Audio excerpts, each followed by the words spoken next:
C'est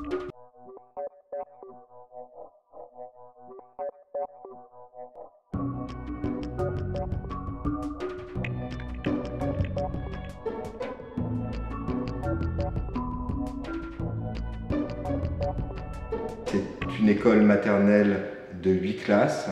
Le bâtiment est porté par une ossature bois et isolé par des bottes de paille. On retrouve une toiture terrasse plantée, réellement plantée, puisqu'on a entre 40 et 70 cm de terre végétale sur le toit, qui sont accessibles aux enfants avec des potagers. Cette toiture terrasse rejoint l'histoire du site, puisqu'on est sur des anciennes parcelles maraîchères. Nous estimons que le développement ne doit pas être le but de l'architecture, que sa durabilité n'est pas possible en l'état de sa conception et qu'il nous faut viser une architecture qui aille vers un bilan neutre ou positif vis-à-vis de l'écosystème.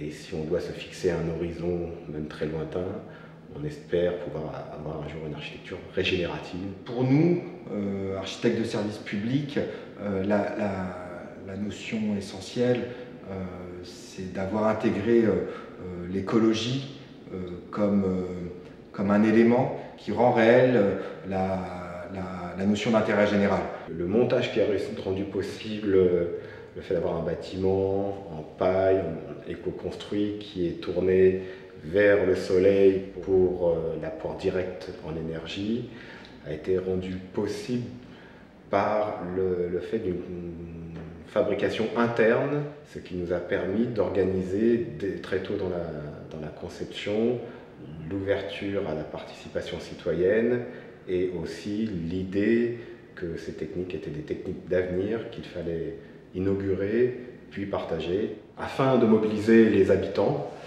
nous avons lancé un marché de coordination en participation citoyenne qui comportait 3 tâches. La première, c'était donc cette coordination.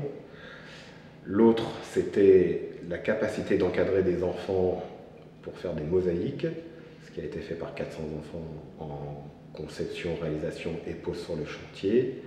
Et l'autre, c'était la capacité à encadrer tout à chacun dans la construction d'un mur, paille, bois et terre.